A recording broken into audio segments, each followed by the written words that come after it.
Hello, welcome to Really Old Movies. I'm your host, Harrison Scullin, and today with my three special guests, we'll be talking about our top 10 2000s movies. So without further ado, let me introduce my guests. What's up, guys? Greetings. Howdy, partner. Howdy, partner. All right. So sorry we're late, everybody. We're having some technical details. The difficulties. Sounds like the guy heck over here. A lovely surprise right as the stream starts. Right. But that's okay. We're just going live, people, right? So without further ado, let's just introduce ourselves. So why don't we start with Joe? Hello, I'm Joe. I love film, I love animation, I love theater, and maybe I'll talk about it one day on the platform of YouTube. Who knows? Yeah. But I'm happy to be here. All right. And Hunter, introduce yourself. I'm Hunter. I'm Harrison's brother. I like movies too, a lot. I like lots of things of that nature, and I enjoy them. And I prepared a little bit more this time, hopefully to add some better comments. And yep. Nice. All right, Adrien, he's been having difficulties, so can you hear me?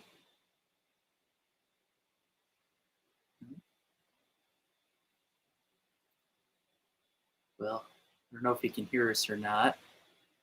But yeah, thank you guys so much for coming on despite all the difficulties, and sorry we're late today, everyone. Why don't we just go ahead and get started with our list, and I have you going first, Joe. So without further ado, let's bring it up.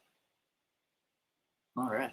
Yeah, so first of all, we've got City of God. I only saw this film recently based off of a film analysis class that I took. And I feel like this is one that I had heard so much about as being like one of the greatest films of all time, or just being this like really like groundbreaking film. And after seeing it, yeah, it's incredibly engaging. The editing is fantastic.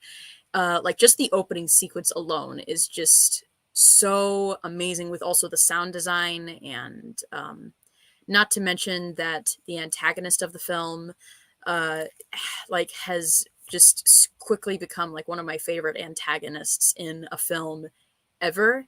Like you just want to punch him in the face, but like I don't know, they're able, like, it's able to have this really poetic ending to it. And I don't want to give away too much because it's definitely worth checking out. And I'm so glad that I finally saw this. It's a shame that it wasn't nominated for Best Picture, and I could be wrong, but I don't think it was even nominated for Best International Film at the Oscars, which I could be wrong considering how iconic this film is. Let me actually fact check that real quick so that I'm not like trying to make a point out of not facts. Hold on. Sure, yeah. No, I have this one on my watch list. It's in the 1001 movies to see before you die. It's really good. Yeah. I know absolutely nothing about it, so it sounds oh my intriguing. goodness, yes, that's the way to go in. Yep. Yeah, it wasn't nominated for Best International Feature, which is insane considering that it's still revered as a classic in sort of modern cinema, you know.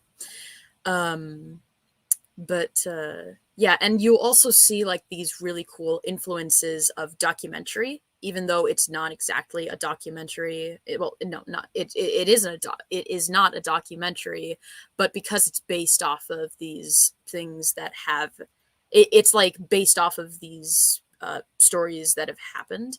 Like in that sense, it does make sense why there would be such an influence of the sort of documentary style in the making of the film. Yeah, but definitely worth checking out. It's a great film. Awesome. Is it in French? I couldn't remember what language it's in. Is it? Oh, geez. No, it's Portuguese now. Yeah. I was, God. So you guys can hear me, that means. Yep, Yes. we can hear you. Oh, that's such a Yeah, relief. it's in Portuguese. I should have realized. Yeah, it's in Portuguese. Oh, okay. Yeah. Cool. That's cool. Mhm. All right. So next we got Hunter's number 10. Fuck yeah. You're muted, bro. I'm muted. Okay. I'm following along. Greetings, Okay. Hugo. Greetings from Paris, bro. Speaking of Paris, this movie does not take place there, but Casino But Royale. listen, Okay, I feel like I tried to organize my list, so we are starting at the lower end of my top 10.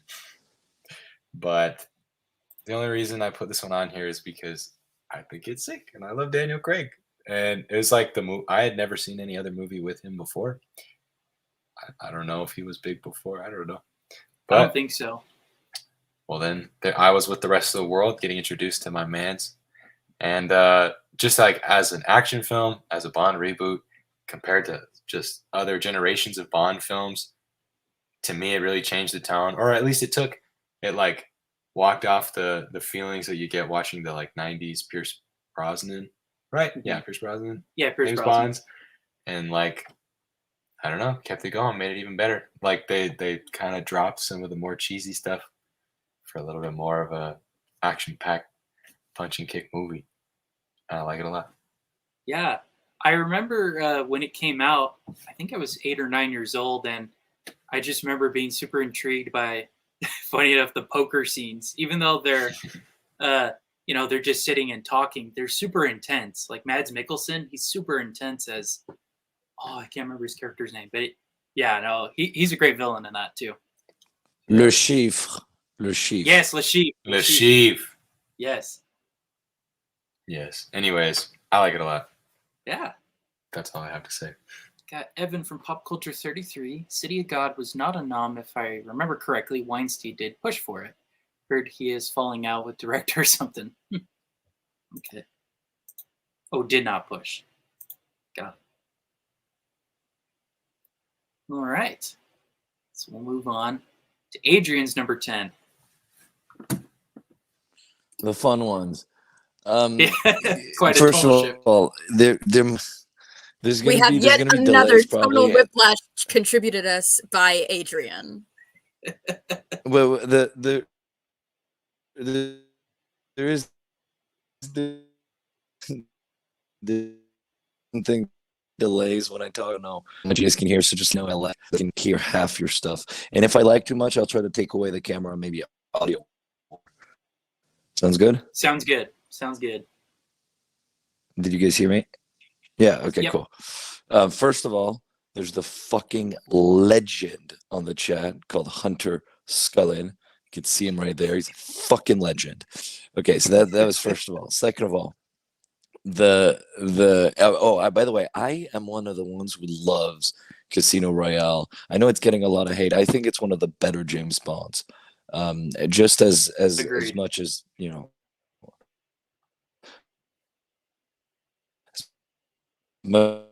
of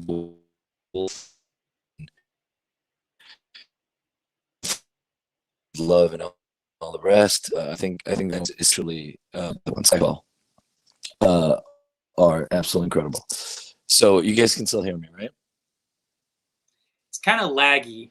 Yeah, it's laggy crazy. Let me take off my. Is it better? It's Is it about better the now? same.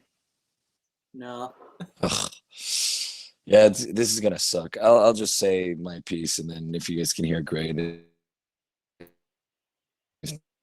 Yeah. However, is a. This is gonna be a shit show. Have you guys? Hello? Hello? Yeah, this We can is. hear you now.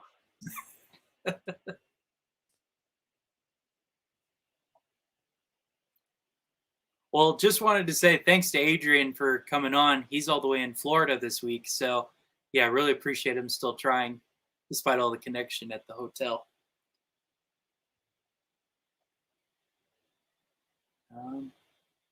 I'll message him real quick. Have either of you guys seen this movie? I've never seen it. I haven't, but it's so funny that Adrien brings it up because I have been fascinated with seeing this film as of late, even though I know it's going to be really heavy. And I wanted to have that conversation with him, and now he's frozen. So, because like it's like perfect timing to bring up this film that has been like getting my curiosity rolling. So, I feel like I heard about this movie, like there was like a list of like top uncomfortable movies, maybe, or like Yeah, it's definitely on uncomfortable that along list. with a few other words. Yeah. I would say but I don't know anything borderline. about it. Yeah, borderline. I don't know what word I'm looking for, but I hear it's pretty bad, like gross or whatever. But Oh, disturbing. That's what it was. That's I what it watched was. That's what I'm a looking list for, of disturbing. disturbing films. But the guy who talked about it said it was. Yeah, he kind of applauded it. really want to watch Irreversible one day. Yeah, I hear it's kind of like, Schindler's List. It's not one that you let's say, oh, I loved watching it. It's kind of a disturbing movie. I've heard anyway. But For me personally, it's more of like sort of the way in which I've heard with the movie being made, because it's supposed to be telling its story in reverse order so that you catch up on different things than you would if the story were told in the actual order of events. And that concept alone just fascinates me. Like, how can you make like, a movie like that and make it possibly even more compelling than if you were to tell it the normal way, This is probably like one of maybe 2 Gaspar Noé films that I'd be into checking out. This and Climax, just because I hear that they're like his, I don't know. They just fascinate me the most, and I feel like their filmmaking, I would want to like look into it a bit.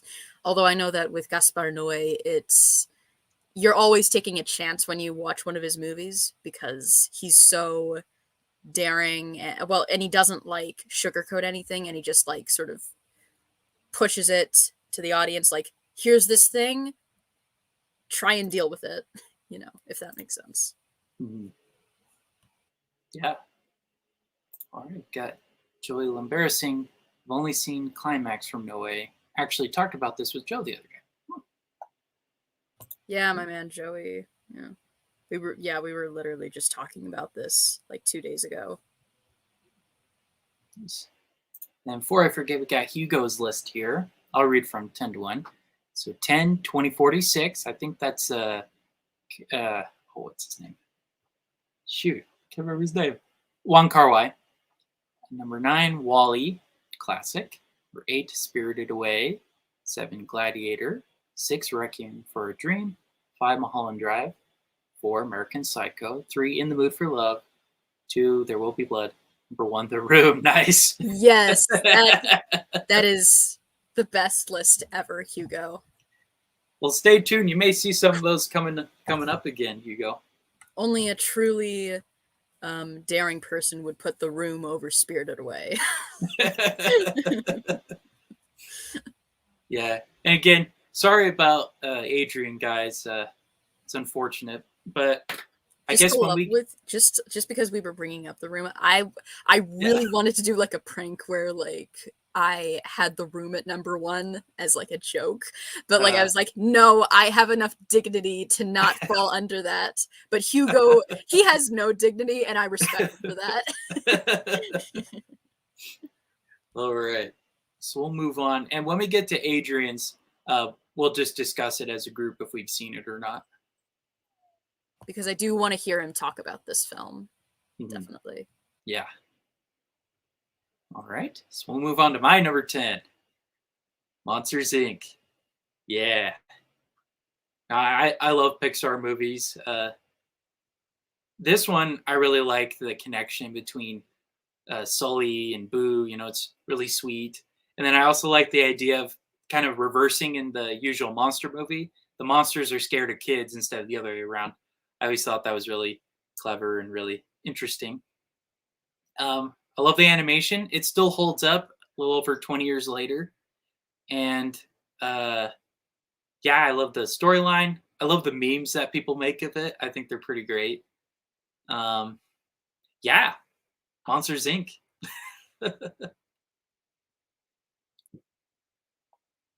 Yeah, I definitely agree. I'm trying to hold back some of the thoughts that I have about this because I just rewatched this recently and it may be somewhere on my list. So, but yeah, agree that it's very creative. Pete Docter is such a freaking genius, and I'm so happy that Yes. he's like the head of Pixar right now because like I don't know, it's just I feel like with almost every one of his movies, they're like nearly all masterpieces, you know, or at Yeah. least they're just so or nearly all of them are like held as in such a high regard in regards to the Pixar catalog.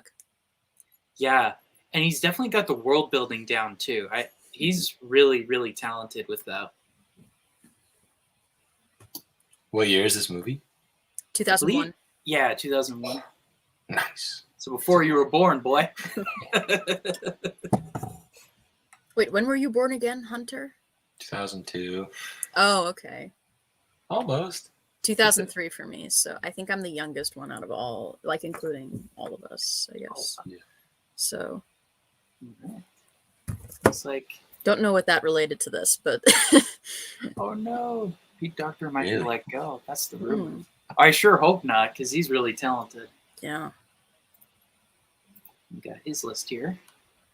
Ooh, number 10, it's a tie for Born Identity and Casino Royale. Nice. Number 9, Pirates of the Caribbean. Good. Number 8, Love Actually. Haven't seen that one. 7, Almost Famous. Haven't seen that one either. 6, Prestige. Nice. That one deserves more love. Number 5, Batman Begins. Classic. 4, Lost in Translation. 3, Lord of the Rings trilogy. That's kind of cheating. You got to pick one at least. Well, really, all of them were filmed at the same time. They're all, Yeah. and the original Lord of the Rings book was like an entire book until it was split into the 3 parts. So I hear a lot of people say that they just count the trilogy as a full movie. I can respect that, honestly. Like, it's like speaking as someone who hasn't even seen them, so I'm not sure what qualification that gives me, but like I get it why people would make that argument. So yeah. Okay. Okay. No, it makes sense. I remember reading that was Tolkien's intent was to have it as a big book. So okay, fine. It's just like a 12-hour movie. That's with that just so happened to have a year-long break in between, like in one between third. each part. So like, you know. All right. Number 2, Zodiac. Let's go. And number 1, Eternal Sunshine of the Spotless Mind. That's a good list, Evan. Harrison, did you watch Zodiac yet? No, it's on my Netflix list. I saw a trailer for it though. It looks interesting. Just I don't know. 3 hours is a big commitment.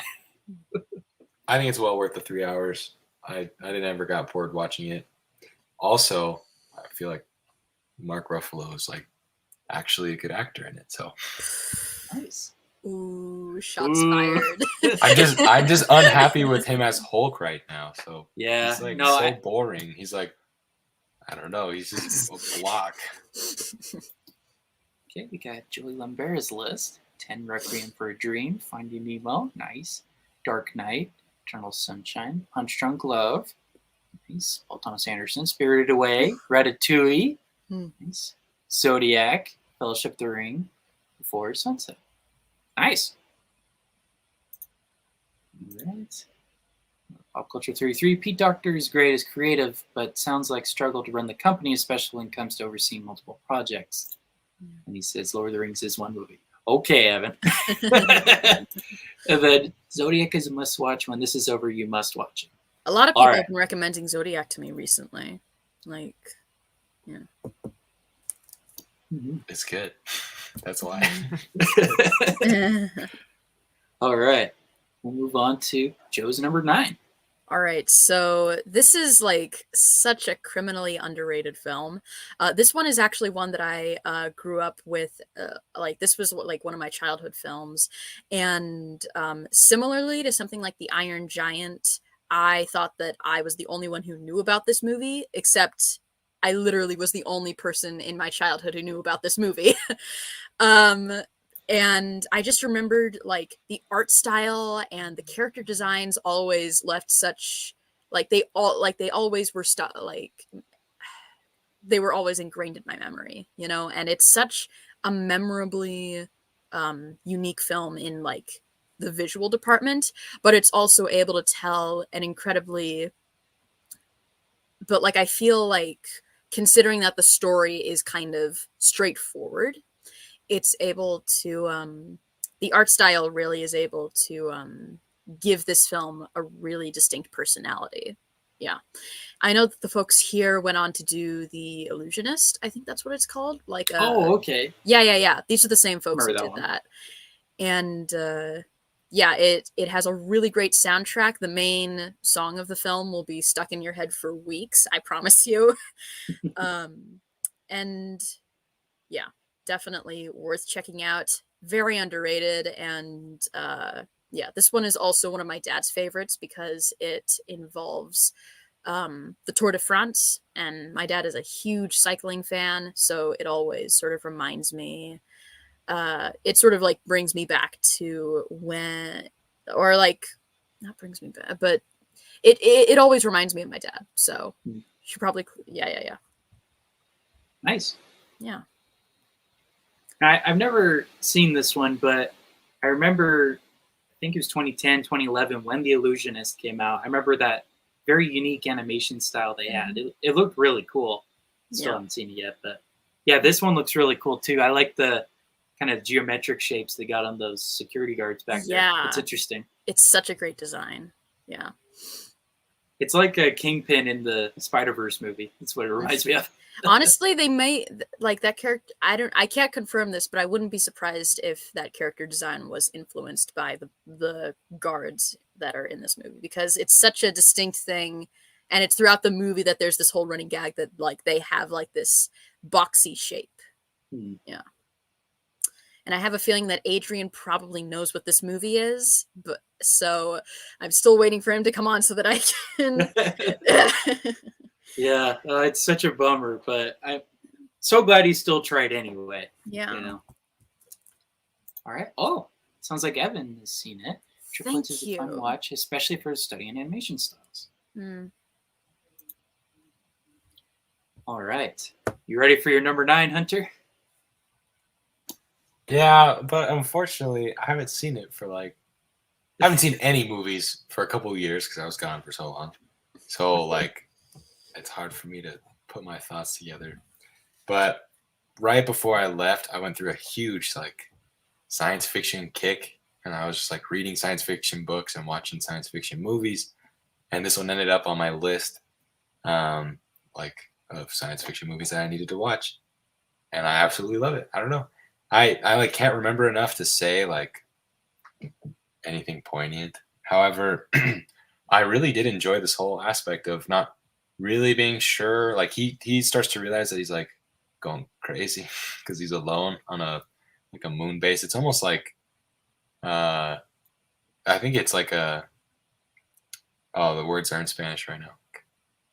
Like a punishment. He has to stay for 3 years on this moon, harvesting resources that are being shipped to the world, shipped to Earth. And he kind of starts to go crazy, hanging out with his little AI companion. So, but I really enjoyed this movie. It's a lot more grounded than other science fiction films. It's got a lot more human emotion to it. He misses his family, misses his wife and his baby. And yeah, it's kind of a simple setup, but it's definitely a worthwhile watch. It's Sam Rockwell, right? He's the lead of it? Oh, Yep. Okay, yeah. So this is the one I was thinking of. Now, I haven't seen it, but I just love that poster. That's so unique, the rings around it. It's so cool. Isolation. He's surrounded by all this noise. He's the only thing you can pull out. Anyways, yep. Yeah, I definitely want to see this one, mainly because the poster is really, really cool, and also because I love Sam Rockwell. So this is definitely one that's been on my watch list for a little while. It says there's a sequel to it on Netflix. Really? What's its name? Interesting. Hunter gets right onto the typing board. Right. Yeah. Yes. Maybe. Do you know if it has the same characters, Evan? I'd be curious if it'd be if he would go back into isolation or not. Curious to see how that would go. All right. So we'll move on to Adrian's number 9, which is 2046. 2046. Yeah. Have you seen this movie? I've never seen this movie. I have not, but I'm definitely like Adrien and I we were like just gushing about Wong Kar-wai in the last stream. So Yes. yeah, this is another one of his films that yeah, I've heard about. Maybe not as much as like Happy Together or you know, like In the Mood for Love, etc. But I have heard of, and would should probably see at some point. Yeah, it's on my watch list for sure. Mm. You haven't seen it either, right, Hunter? This is the first time hearing about it, so Oh, okay. There you go. Evan's talking about the sequel. Now it's The Aftermath on Earth. If you haven't seen it, don't want to spoil it. Okay. We'll have to check both of those out. All right. Here's my number 9, little movie called Finding Nemo. Another Pixar movie. I couldn't help it, man. Pixar was so good in the early 2000s. You know, this is probably the earliest film I remember seeing. I think I was 4 or 5 because it came out in 2003, I want to say. Yeah, I remember. What I remember from it is, do you remember the Blue Jay Theater, Hunter? That really small movie theater we'd go to. I just remember at the very end, there's that tiny little guppy thing across the screen, and then he eats the giant fish from earlier.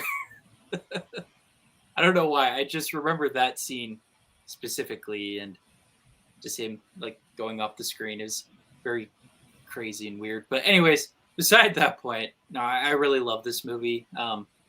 And I love the detail, even back then, that they did on the fish. Like when you zoom in close to the characters, you could see scale sometimes. Like Pixar put in a lot of detail in this, even for a 2003 movie. Like, I'm very impressed with their work here. And I love how wholesome it is. You know, it's a father. He's trying to connect with his son, both physically, but also kind of metaphorically too. And love Dory. She's great. Didn't like her sequel, but I think she's great in this movie. But yeah, Finding Nemo. I just may or may not have gone on the Finding Nemo ride at Disneyland yesterday. And, It's a good ride, man. it made me want to watch the movie so bad. There's a lot of great, like the gag with Bruce is just so funny to me. Yeah, It's kind of like it's like an AA meeting. yeah. I always thought that was hilarious. Yeah. Oh man. Yeah, this similar. I think this is also like, it's really hard for me to remember the first movie that like I can vividly remember watching as a kid, but I think it would probably be this. So yeah, so this was one that like I definitely loved as a kid, and I still really like, although I haven't seen it in quite a while. But yeah, it's definitely it's still one of my favorites from Pixar. Definitely. Yeah. Mm-hmm. Yeah, it definitely still holds up. I just watched it a couple months ago, and animation still blows you away. Oh, yeah. It's really good. Mm-hmm. There's a reason why it made so much money. It was really good. Yeah, I think like, oh, I think I heard something, but like, I think it was able to like, it was the first animated film to outgross, I think, The Lion King. And so I think like Wow. the director of The Lion King called Andrew Stanton and was like, oh, finally, it's about time. It's been like 9 years. Yeah.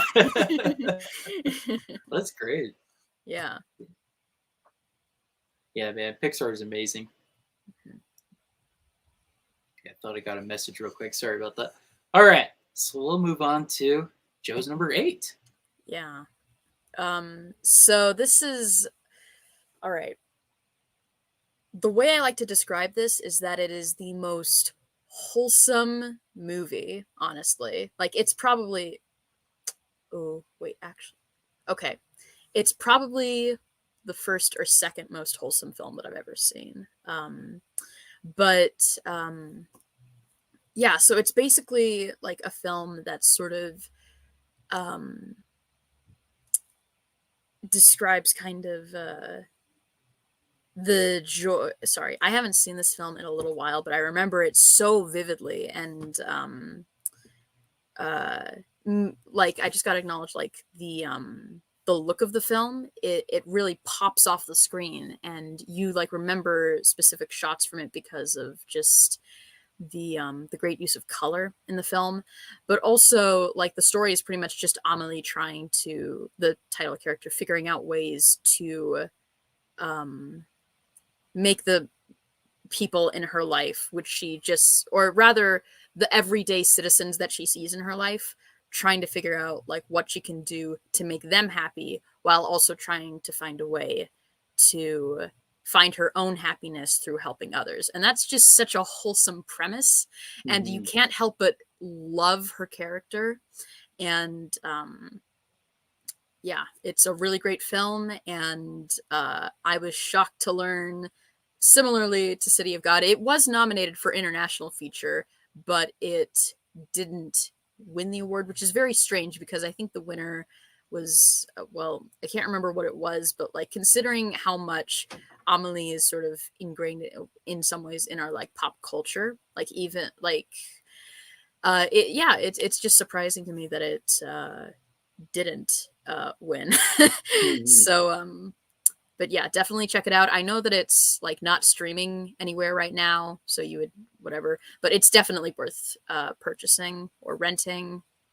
Definitely. Nice. Yeah. Yeah, I think I have this on my watch list as well, because I think it's also in 1001 movies to see before you die. It's pretty really much great, yeah. Pretty much all the movies from there I have on my list. But I like that poster. It really captures your attention. Yeah. All right, Hunter, you ready for your number 8? Well, I'll keep it on the Pixar train, but I guess Disney Pixar. The Pete Docter train as well. Oh, Yeah, really? that's true. I don't even That's know. true. I'm learning so much today. Pete Docter. But it's up. There's not much more I need to say about it. It's just really good. Got some super powerful emotions that everybody is still feeling the hurt from with my main man and his familial problems. Wait, what is his name? What is Carl? Oh my gosh. Carl Fredricksen. We still feel his pain, but we're also so grateful he could go on such a fantastic adventure and feel love and find joy in his life again. I don't know. It's just great. It's like take a curmudgeon and put him on a crazy, fantastical journey, and he has a good time. And I like it. I haven't seen it in like 5 years, so I don't really remember a ton, but it still holds up. It still holds up. And you know, no pun people bring intended. but you know, people, you know, rightfully so, they do bring up like, you know, how emotionally impactful like the first 15 minutes are, but like also like the rest of the movie is also really great, especially like around that ending where well, they allude to earlier that Russell, like, he's talking about his dad and how even though like that he remembers like the boring stuff with his father more than like whatever they did, and then later on Carl realizes that it's, you know, more of the mundane things that he remembers about Ellie, and it's so freaking beautiful. And oh my goodness, yeah, it's a good one. Yeah, and it was I mentioned this earlier about the like 90s, but this was the first animated film in like 16 years. Wait, no, 17. Wait, 17 years, I think, to be nominated for Best Animated Feature, the first being Beauty and the Beast. And that was probably because they extended the category to 10 films. So that probably has something to do with it. But it's still like a monumental achievement in regards to, animated films, and is definitely, one of the reasons that I have a lot of respect towards the film, even though, like, I just wish that the Academy was more open-minded to animation instead of always considering it to be like a kid's genre, like, because it's not. Maybe they should watch The Plague Dogs to know that it's not for kids. Yeah. But I remember you talking about that. That one sounds disturbing. Yeah. All right. It's just a Pixar show. I know. We grew up in the 2000s, so it kind of makes sense. And he says, Mute. That's the name of the sequel to the movie. All right. So we'll move on to Adrian's number 8. Has anyone seen this? I haven't seen it. I haven't seen it. No. Okay. Well, probably because it's got some great music. Oh, does it? I'm pretty sure I've heard some of the soundtrack, but that's all I know.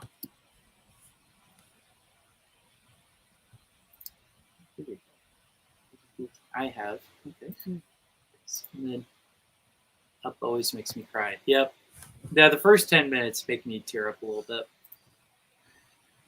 Okay, so you've seen it. Well, here we go. Depressing movie, and we'll never watch again. Yeah, that's what I hear. It's a pretty sad movie. Not one that cheers you up. All right.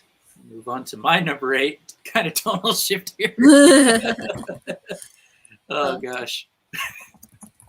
This one's not Pixar, so we're not continuing that trend. This one's DreamWorks. But yeah, Kung Fu Panda. I remember being 10 years old, watching this movie, just dying of laughter, thinking it was hilarious.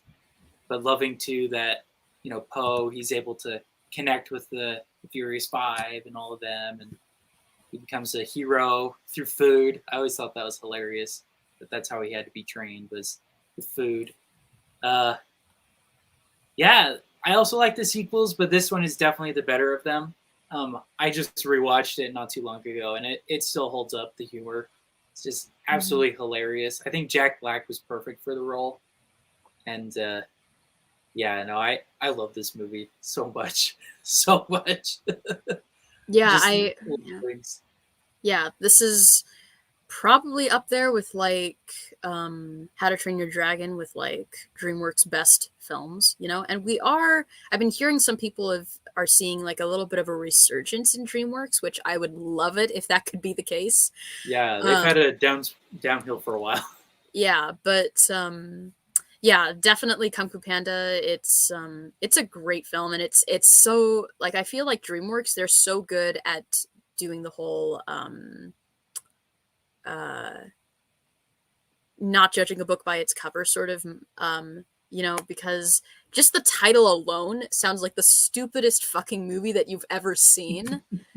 But then when you actually watch it, it's actually a film that delves into the sort of, it delves into imposter syndrome, feeling, and like, ooh boy, it hits a lot harder as an adult, definitely. Which, like, again, you wouldn't expect from a movie titled Kung Fu Panda. Right. But, but also like a great aspect of it that like some people have recognized now is sort of the way that you can sort of like the way that Po sort of learns martial arts in the way that's different than the Furious Five, and how that's you can kind of apply that to like people learning things in a different way, but that not necessarily being like inferior or a wrong way to learn something. It's just how the person learns what they do. And speaking as someone, like, both my parents are teachers, and they so like they've definitely, so I think more my mom is like, oh yeah, I feel that. So more of like sort of like, yes, let's not shame other people for learning different ways. It's just, you know, yeah. I'm kind of rambling now, but yeah, great film, great comedy. Along with that, a really great antagonist. So Yeah, Tai Long's great. mhm. He's great as a villain. And even his arc too. You know, he was kind of supposed to be a warrior too, and one of Shifu's proteges, but turned to the dark side. So, so you have that going on with it too. I really like that little conflict. And it always shocks me when when I'm reminded, like, oh yeah, Dustin Hoffman is in this movie as well. Yeah, Yeah. Like, Yeah. like he's at some points he can't even recognize that it's him, which speaks to his acting abilities. Yeah. for sure. No, I don't love him. I don't necessarily like him as a person, but you know, whatever. With that aside, yeah, great actor. Yeah. Yeah. All right. So we'll move on to Joe's number 7. Oh, I'm so excited about this one. So this is a great stop motion film from 2009. 2009 was honestly such a fantastic year for animation and such a revolutionary year for stop motion, because we had the return of Henry Selick with Coraline. We had the first of Wes Anderson's animated films with Fantastic Mr. Fox, and we also got Mary and Max, which I am so sad to see that it's criminally underrated and it doesn't really I mean, it's definitely garnered a following and a lot of people love this movie, myself included, but you definitely don't see it being praised in kind of the mainstream.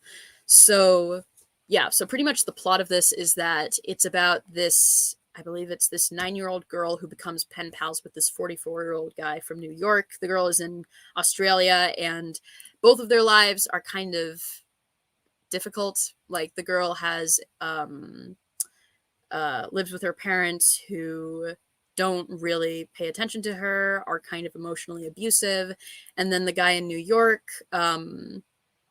is sort of it's hard for him to get along with folks, mainly because by the time that the story first takes place he was undiagnosed with Asperger's, so he was like, yeah, I don't know, you know, so he just felt very alone, and he only really has his pets and his one neighbor and his imaginary friend to really hang out with. And so one day, the girl from Australia just decides to pick a name from a book to just write to someone because she feels really alone. And it just so happens to be this guy named Max. And yeah, they just sort of start this sort of pen pal relationship. And it's based off of a pen pal relationship that the director had for a long time. And I think they might, I don't know. I heard that they're still kind of acquainted, which would be super cool. But yeah, and it's really a film about, you know, it is a rather, you know, depressing film, and it's sort of it's sort of basically its message is that, yeah, life is really shitty, but you need to be able to find those, you can still find those people, even if it's one person that you can relate to, that can bring some joy in your life, or can give you the motivation or the hope to continue with, to hopefully find a way to be happy, you know? So, yeah. And by the time that the movie ends, it's like Coco all over again. Yeah, it's definitely a really great film, very emotional film. I'm so sad that it didn't get nominated for Best Animated Feature, but honestly, that was a really crowded category. You had Coraline, Fantastic Mr. Fox, The Secret of Kells, Up, and The Princess and the Frog. So oh yeah, I don't know. honestly, I probably would have maybe taken out Princess and the Frog, even though I still really like it, and I'd probably put Mary and Max in instead. But then again, like, also you got to recognize the way that like the film was Disney's way to try and come back into hand-drawn animation. So that sort of nostalgia for it maybe contributed to it getting that nomination. But Mary and Max definitely is a great film, and you should all check it out because it's fantastic. Yeah, I'll add it to my letterbox right now. Yeah. I love that style though, and let's see, Philip Seymour Hoffman Oh, and hold on. Eric Bana's in it too. That's funny. Yeah, just looking around online a little bit, it's got some great style. I would like to see it. Yeah. He kind of looks like Shrek in this picture. Can't really see it, but I've never heard of this one, but I'm learning. There's so many great things that I need to go see. This is so cool. I know. There's too many. My list is at about 3,000 movies now. Ugh. Gosh. Too many. Well, here we go. The Road Critic is here with his list. Is number 10. Oh, he's just doing 3 right now. Number 3, Pirates of the Caribbean, underrated film with a ton of classic film influences. I could see that. It kind of has like a swashbuckler, Errol Flynn type of feel to it. Like in Adventures of Robin Hood. I haven't seen Captain Blood. I want to see it at some point, though. Anyways, number 2, Revenge of the Sith. Yeah, let's go. Brilliant conclusion to the Star Wars saga. I agree. We don't talk about the sequels here. No, they're okay. Number 1, Lord of the Rings. I too count all 3 as one. Dang, I must be in the minority then. Sorry, folks. Okay, so What? excuse me. It's okay. Yeah, I think I'm in the minority with that. I never realized that people consider them to be one film. I totally forgot they were all filmed at the same time. But that makes sense with how they were released. I love Pirates of the Caribbean. That's like one of my all-time favorite. Like that's a go-to feel-good movie for me. Yeah, I like the second one more personally, but yeah, they're good movies to watch every once in a while. No, every less than once in a while. How would you say that? Every once and a while. Every once. No, All the time. Every frequently. All the time. Frequentemente. Yes. I think it's great. Right. We'll move on to Hunter's number 7. Look, man. I'm a man of simple tastes. I'm a man of simple taste. I like this weird alien dude. Yes. I like him and his friendship with Lilo, which is why the movie's called that. I love the relationship between Lilo and her older sister, and like they're bickering, but they take care of each other. It's pretty realistic. She really does love her sister. She really is trying to provide. It's just great. Yeah, it's probably despite there's aliens, it's probably the most real Disney movie they've made. You know, with that relationship and all that, they're trying to get along after such a terrible loss, right? I mean, yeah, good pick. I really like this one too. I always want to eat a sandwich after the first scene. Yeah, yes. Or do you remember in was it the second or the third? One of his brothers or whatever, he just eats sandwiches, like that's his thing. One of the other experiments, he's like, I'm gonna make a sandwich, and it's like 10 feet tall.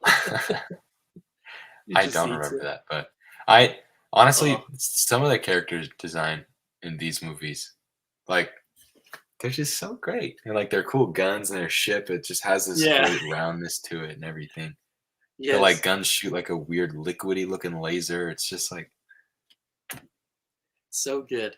I love it. Oh, that's what it is. They put the little liquid cartridges and they slosh around and they plug them in. And yeah. Just like visually, I'm always like, ooh. So I have nothing important to say, but I love this movie. I think my favorite scene in it, Oh gosh, I have to think about that. But yeah, I love Stitch. Oh, I remember it now. So Lilo's like praying. She's saying, please send me an angel, someone that I could be friends with or whatever. And then the next cut, you see the smoking ship and all that, and he comes up and he's laughing like a demon. Yeah. His eyes are all green. I Yes. was like, that's hilarious. All right, Pop Culture 33, Lord of the Rings movies, if you truly look at them on their own, don't stand. They're a rise and fall in action for a complete story. We have small rise in action like in chapters and books. Yeah. Fair enough. Yep. And then pop culture, I count Pirates 2 and 3 and Matrix 2 and 3 for a similar reason. Yeah, I guess you can with Pirates and the Matrix too, because if I remember the Pirates, they filmed them around the same time, kind of like Lord of the Rings, and they kind of continue into each other. Like the end of the second one, Jack goes down with the Kraken. So then the third one, they're trying to bring him out of Davy Jones' locker. So I could see that. Matrix 2 and 3, I don't remember those well enough to make that comparison. Yeah. I think I've literally seen the ending of 2 into 3 on TV once, like in a hotel room. So Yeah. It's always the car chase scene, and then it ends, and then you start the third one. That's how it is. Unfortunately, I'm not as familiar as I could be. Yep. All right. We'll move on. Adrian's number 7. Have you seen this one? I haven't seen this one, Hunter. No, I've just seen clips, and I watched some like bloopers. These two together are so ridiculous. Yes. But I know nothing about this movie. I just know everybody loves it. I know, and whenever I hear about it, for some reason, I get it mixed up with other guys, even though they're totally different, have nothing to do with each other. I always get them confused for some reason. I know Will Ferrell's in both. That could be it, but yeah. No, I wish I could say I've seen it. It looks funny from the clips I've seen, like with Will Ferrell kind of screaming like a baby in the back of a car. It's pretty funny. Pop Culture 33. Okay, I can't remember that, but that makes sense.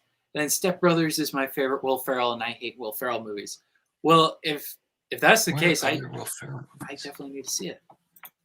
You got Elf. That's about it. Yep. So you got Elf. You got the other guys. Anchorman. Love Anchorman. I still have not seen those. Oh, I haven't seen the second one, but the first one is really, really funny. Like the teleprompter scenes are hilarious. Yeah. I think you showed me the like big fight scenes. That's all I've seen. Yes. With the different stations. That's hilarious too. All right. Well, sorry, Adrien can't talk about it more.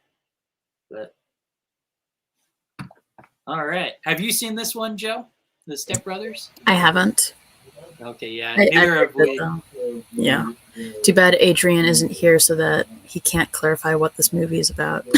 Or just to say how great it is, followed by us immediately putting it on our watch list. Right, exactly. Well, we're just looking at the chat here in Pop Culture. Which I'm glad I was able to accomplish with Mary and Max with you too. So, yes. Yeah. I just added it. Yeah. Sorry, little brother things are going on, so Oh, aren't little brothers just the worst? I hate little brothers. Yeah. All right. So we'll move on to my number 7. A little old movie called Ocean's 11. Great movie. Love the cast. And have you guys seen this? Well, you've seen it, Hunter, but have you seen this movie, Joe? No? Oh, well, I won't talk too much about it because it's got a great ending and just great overall storyline. But yeah, the cast is super stellar. Love George Clooney, Brad Pitt, Matt Damon. He's kind of like a nervous, he's new to the business or whatever, so he's kind of a nervous Nelly or whatever. But no, it's a great movie. Love Andy Garcia. He's the villain in this. They're the they're trying to rob. Yeah, love Steven Soderbergh movies. If you've ever seen Logan Lucky, he basically took the plot from this movie to make that one. That one's hilarious too. So yeah, Ocean's 11, Culture 33. Watch both the original and new one. I actually have seen the original one.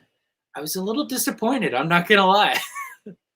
I figured it wouldn't be the same storyline. I don't know. I just thought it was a little too drawn out towards the end with Cesar Romero. But Oh, also, just because I wasn't able to mention it earlier, I saw that you put Lilo and Stitch on your list. yes, Gotta be real.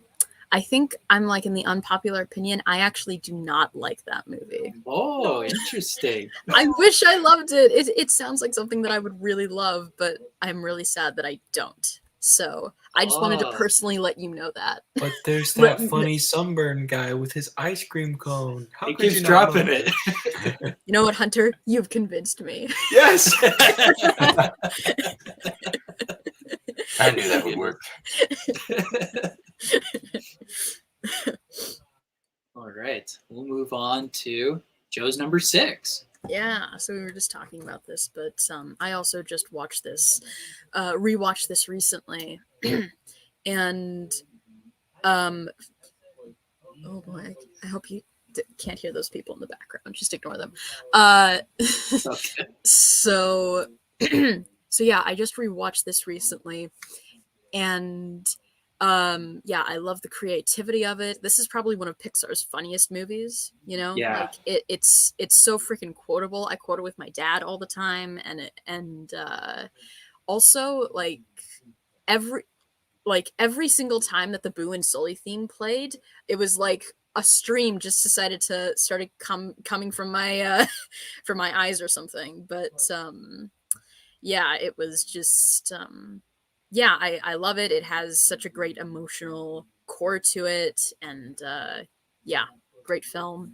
And it probably should have won Best Animated Feature over Shrek, in my opinion. But considering how many times Disney has won Best Animated Feature, I can kind of let this slide, you know. Yeah, I've definitely seen this more than Shrek, but I love Shrek. I love Shrek 2 more, honestly. I feel like Shrek is fun with friends, but I can watch Monsters Inc. just like on my own, just Yeah. hanging out. Also, super exciting and fun music. I love the music in Monsters Yeah, Inc. the music is great. Definitely. Yes. I love the opening title too, with the kind of what is it, modern art or whatever they got in it. It's really awesome. Mhm. The 2D animation. They got to make a movie like that. I love that style. Mhm. I was gonna say something. Oh, have you seen Monsters University? Yeah, I haven't seen it in a while, but I actually think it's pretty good. Like, not as good as the original, but I still Definitely. really like it. Yeah, same. It's okay in its own right. If Nathan was here, he'd be talking about like, okay, Monsters University is such an underrated masterpiece. If Nathan was here, you'd be hearing that. I know. I think if we say it 3 times, he'll show up in the chat. Nathan. No. All right. Move on to Hunter's number 6. Yes. Yes. I Yes. need to see this one. Tell me about it, bro. Okay, look. Tell us about it. I know. I'm sorry that I just kind of have a lot of action movies in my list. Nothing But- wrong with that, man. I feel like this one slows down enough. Oh wow, I didn't realize it was by the director of Glory. Okay, anyways, Oh, that's cool. this one slows down enough. I know it's got Tom Cruise on the cover of it too. Okay, hear me out. He's cool in this movie. I like Tom Cruise actually. I love Anyways, Tom Cruise. What's wrong with Tom Cruise? There's nothing wrong with Tom Cruise. That's the Yeah, point. yeah, there you go. He's perfect. If he was like 2 inches taller, he would be the most perfect man. But anyways, I don't actually know anything about Tom Cruise history, so don't quote me on that. But the point is, this movie's just absolutely beautiful. That's the main reason why I like it so much. Like, specifically, the costumes in this movie are just so awesome and so exciting to look at. So that's kind of why it's on my list. I didn't know about it until like 2 years ago, and I watched it like 3 times in a row because it's just like I could not get over just staring at it. And like it kind of has these epic, there's like this opening fight between like men with guns and people on horses with their swords, like Tom Cruise here on the cover. I will admit this is kind of like a generic movie cover, but that's fine. It's just great in that regard. I don't know. There's a kind of a cool friendship that develops between him and another character, and I just like it a lot. Yeah. It's really pretty. It's fun to look at. Joe, have you seen this movie? I haven't. I've heard of it though. It's exciting. Does it take place during the Old West, or when does it take place? It's like, yeah, it's like post Civil War. He was okay, like cool. a decorated like general or something. I don't know. He was like a well-respected soldier, and he goes to train Japanese soldiers in like modern warfare, and gets separated from his group, and like develops a bond with the people that he's supposed to be fighting and whatever. That's like a pretty well-known story style, but I like it. It's good. Yeah. Kind of like a Dances with Wolves or Avatar, or Right. Yep. yeah. Evan says, Last Samurai is a great movie, but I have to throw out the true story part of it. Nothing like what really happened. Yeah, so as a side note, Evan is I want to say a history teacher, so he would know. I had no idea it was based on a true story. Okay, here we go. Let's put in Full Samurai, which, okay. It's kind of like the time period that Akira Kurosawa sometimes makes his movies in, I think. Cool. Well, I need to check this out. I love that. I know it's generic, but I really do love that cover with him, the sword. It's awesome. Yeah. All right, here's Adrien's number 6, Moulin Rouge. It's a pretty good movie. Haven't seen it. I've seen this one. I think I want to watch it again. I'm of the opinion that I just think it's okay, but strangely enough, I love the stage musical version. I just saw the national tour of the musical as the stage musical like a few months ago, and I loved it so much. So maybe I should watch the original movie again to see if there was something that I just missed the first time. But yeah, I'm honestly a little surprised that Adrien loves this movie. So, and I'd love, well, just, I don't know, just considering that he usually picks depressing but art house films, which to an extent might be Moulin Rouge, but that's besides the point. So I would love to hear him talk about this movie sometime. Definitely. Mm-hmm. Yeah. Well, my wife and I tried watching it, but they were singing The Sound of Music and all that. I was like, what the heck is going on? It was really weird. I was pretty confused when I watched it, but I really like it. And there's like this wonderful ending scene where Ewan McGregor sings, and like the song is so good that like I've like gone back on YouTube and just rewatched that scene multiple times. The rest of the movie is kind of weird, I will admit, but it's exciting. It's got flashing colors and lights. The thing is, I know that my dad hates this movie because my mom was obsessed with the soundtrack and would constantly play it over and over again. So even though he's never seen the movie, he hates it for that reason alone. Pretty sure our mom did the same thing because I've heard a lot of the music constantly as a kid. Yeah. Evan says, I hate the director of Moulin Rouge. It's another reason why I hate Elvis too. Oh, Baz Luhrmann. Yeah. He's kind of an interesting director. Yeah, like he definitely has a unique style. Like when you watch any of his movies, you can be like, oh yeah, that's directed by Baz Luhrmann. Mm-hmm. I think with some of the, like, I think what he wants to do is that he really wants to subvert the expectations of audiences, like, for instance, like, I feel like his adaptation of Romeo and Juliet is a great example because it's like we already have this sort of mindset of the play in mind. We already kind of know how it goes. So he wants to sort of subvert it to like draw in more people to it. Similarly with Moulin Rouge, it can be seen as like, your classic tragic love story. But he wants to sort of spin it on its head with his very distinct style, if that makes sense. So I feel like that's sort of Baz Luhrmann's intention with his films. It makes sense. I mean, how many directors can say they have a unique style? It's a pretty tough thing to do. Whether or not his movies are good, that's up for debate. But yeah.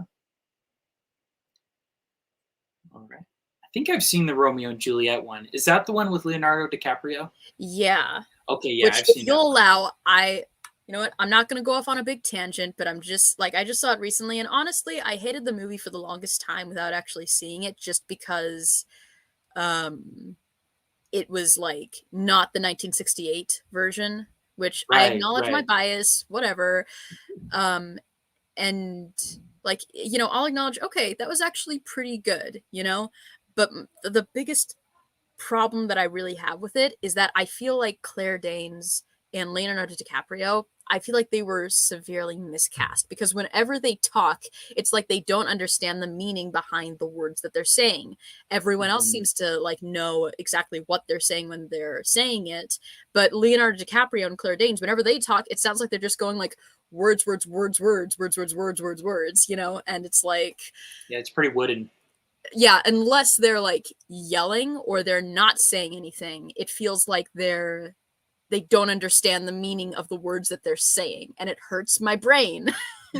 So Like a high school production of just Romeo and Juliet. aside Right. tangents there. We don't, but Yeah. Well, I remember in high school we watched the 1968 one, and then we watched the Baz Luhrmann one right after, and such a tonal shift, right? so much so, right? I can't remember the actor. I want to say it was the Mercutio in the. He was, I really liked him. Yeah, in the Baz Luhrmann one, I really liked him. Yeah, and I like how they made Queen Mab a drug. That was a really cool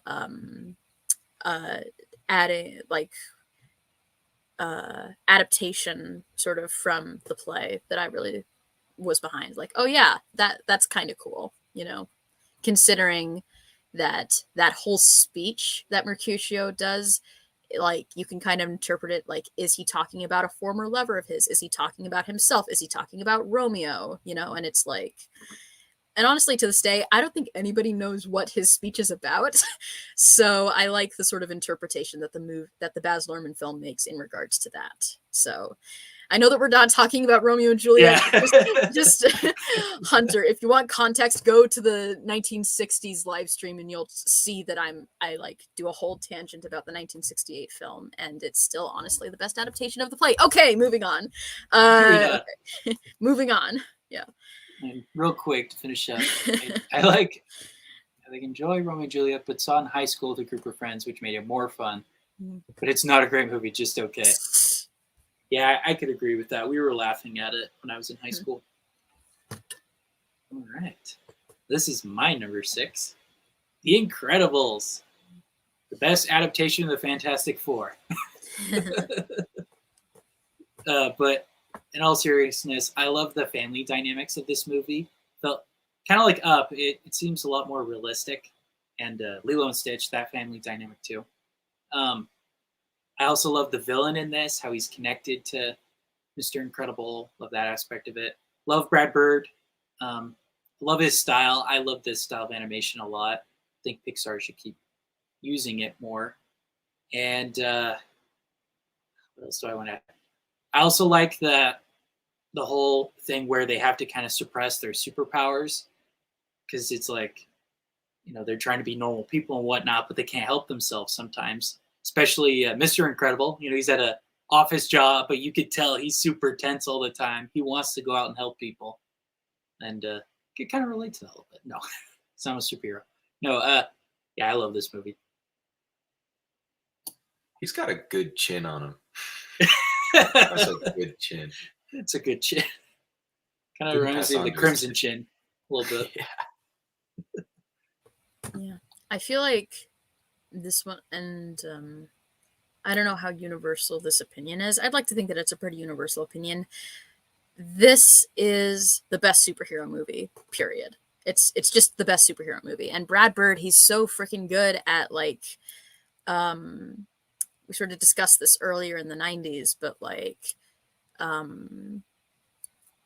he's great at sort of putting in like these commentaries about society underneath sort of the concepts of a rat that cooks, a superhero family in a midlife crisis, a giant robot trying to hide from everyone. And yeah, great film. I haven't seen it in a hot minute, so but I definitely want to rewatch it soon.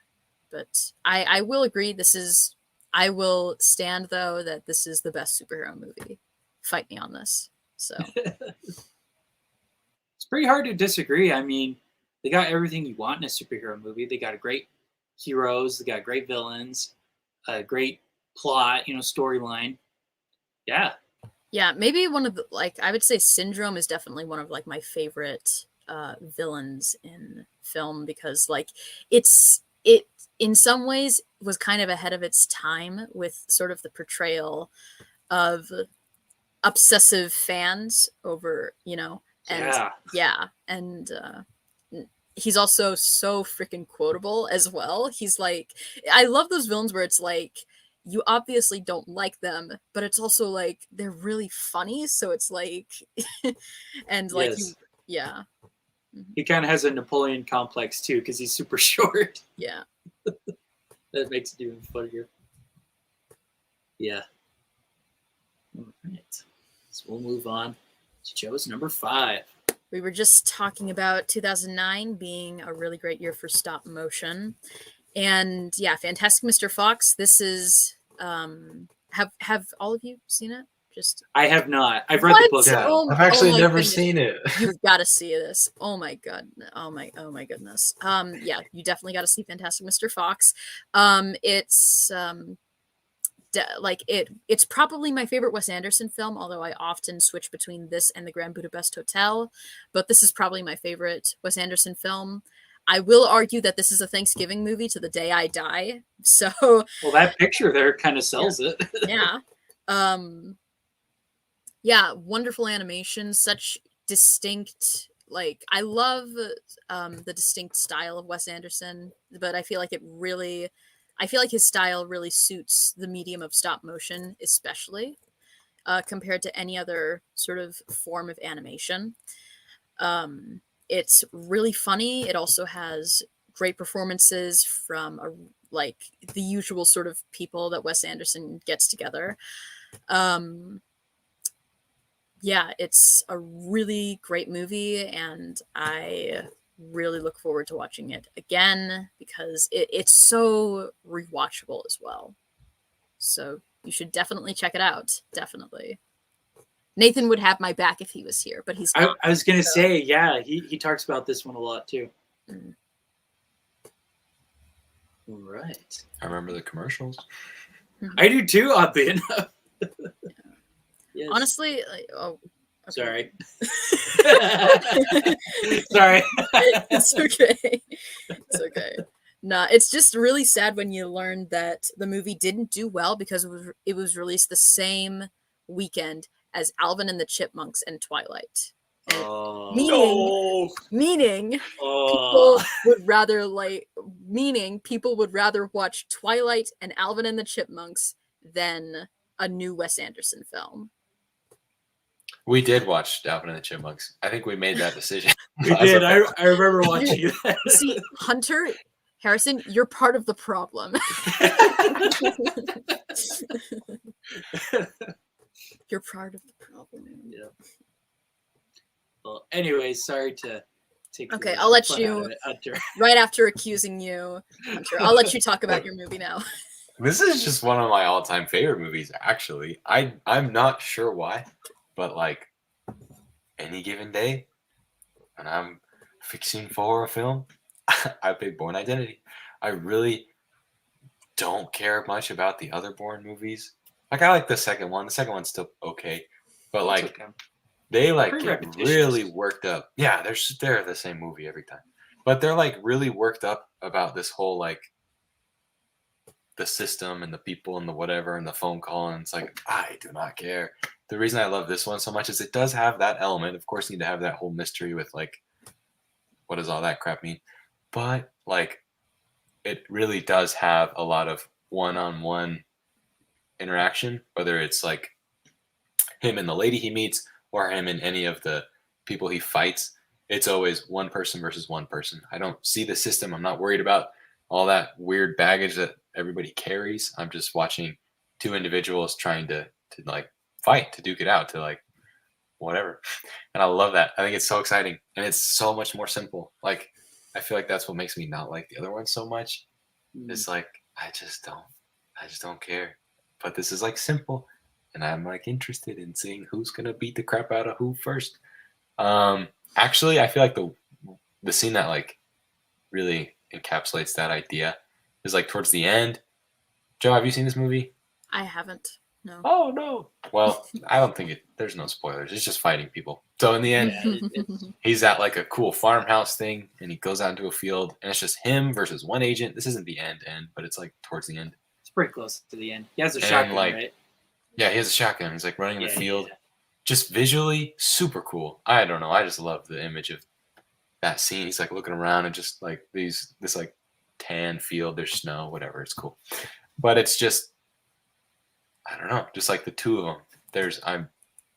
That's kind of what I feel like these movies do really well. Or at least this one does. The other ones get a little lost in the whole, oh my gosh, that's Jason Bourne. Like, holy It's Jason stop, Bourne. guys. But Yeah. just that idea of like, they have to use what they've got in that moment to overcome the other person. And that's just cool. So, Yeah. Yep. I think this would have been a perfect individual movie. I don't think it needed sequels, even though Yeah. it's based on a book that has sequels. Right. I think it's a solid individual film. I feel like it stands great on its own. Like it ends like making you need to watch the sequels, but like I only ever watched this one, and I'm perfectly happy. So Yep. Sounds like Evan agrees. Bourne series is great, enjoy them all, but Bourne Identity is perfection on the screen. Yeah. All right. So we'll move on. Adrian's number 5. I've seen this movie. Tonal shift. Yeah, right. Yeah.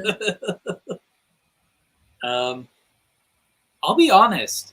I might be in the minority. I didn't like this movie very much.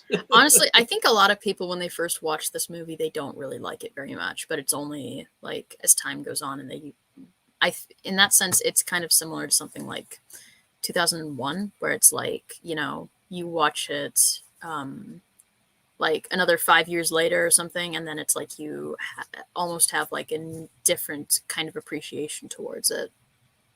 So. But I haven't seen this one, but it's one that I hear a lot about, and I intend to watch, definitely. How about you, Hunter? Have you seen this one? I've never seen it. I've heard about it recently, but Yeah. You heard about it recently, as in like right now. Right. oh, that too. No, I saw it. Yes. Yep. Yeah. Well, I won't get too much into it then, but I don't know. I thought it was okay. It was really dark. I don't like really dark movies. I think that's what it is. What it boils down to. Is it didn't feel like there was a happy resolution. You know, I'm a sucker for happy endings, and this doesn't have one. So I thought it was kind of a build up to nothing really. But all right. I'm just imagining Adrien right now, like. I know he's screaming at the text camera. messages. How Like could he's you looking say back, that? like he's looking back at the live stream, and he like puts in like an essay-long comment about why you're wrong. Yeah. Oh, I know. And he would totally school me on it too, but I don't know. To each their own, I guess. There might be blood. Speaking of tonal shift, this is my number 5, Napoleon Dynamite. Probably one of, if not the greatest comedic films ever made. Absolutely love the quirky characters in this. I love Pedro. I love Kip, Uncle Rico, like all these characters. I love the setting in Idaho, just a rural town, Idaho, Preston. I think Nathan would appreciate this too because that's where he served his mission. So, yeah, great movie, great cast, just a great overall storyline. It's a pretty simple, kind of silly story, but I love it. I love this type of humor so much. If I were to make a movie, it'd be like this one.